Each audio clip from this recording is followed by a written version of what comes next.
మంత్రివర్గంలో 18 మంత్రి పదవులు సీఎంతో కలిపి ఉండగా ప్రస్తుతం 12 మంది ఉన్నారు. ఖాళీగా ఉన్న 6 పోస్టుల్లో 4 హైకమాండ్ గ్రీన్ సిగ్నల్ ఇచ్చినట్టు సమాచారం. వీటిని BC, Mudiraj, SC, Reddy, minority వర్గాలు కేటాయించాలని డిసైడ్ అయినట్టు తెలిసింది. ఇప్పటికే రెడ్డిలు ఎంతమంది ఉన్నారా? ఒక మాట, రెడ్డిలు ఎంతమంది ఉన్నారా? ప్రతిదానికి రెడ్డి తప్ప అసలు ఈ జనరల్లో ఇప్పటికి కూడా ఇప్పుడు 50% బీసీలు ఉన్నాయని చెప్పింది కదా. మరి మంత్రివర్గ విస్తరణ లోపల ఈ రెడ్డిలు ఎందుకు మళ్ళీ? అదే కదా మాట, రెడ్డిలు ఎందుకు? వాళ్ళదే రాజ్యం, బీసీలకు ఇవ్వాలి కదా, వాళ్ళదే రాజ్యం.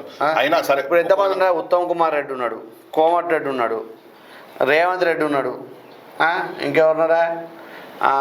పొంగిరెడ్డి శ్రీనివాస్ రెడ్డి ఉన్నాడు. హైదరాబాద్ నుంచి రెడ్డి అంటే మర్చిపోయాను. హైదరాబాద్ రెడ్డి అంటే ఈయనకు వస్తుంది, మన మల్రెడ్డి రంగారెడ్డి గారికి వస్తుంది. ఎందుకంటే హైదరాబాద్ ఖాళీ ఉంది అక్కడ. హైదరాబాద్లో మంత్రివర్గంలో వారికి ఛాన్స్ రాలేదు కాబట్టి రైట్, మల్రెడ్డి రంగారెడ్డి గారికి హైదరాబాద్ స్థానం నుంచి వస్తుంది.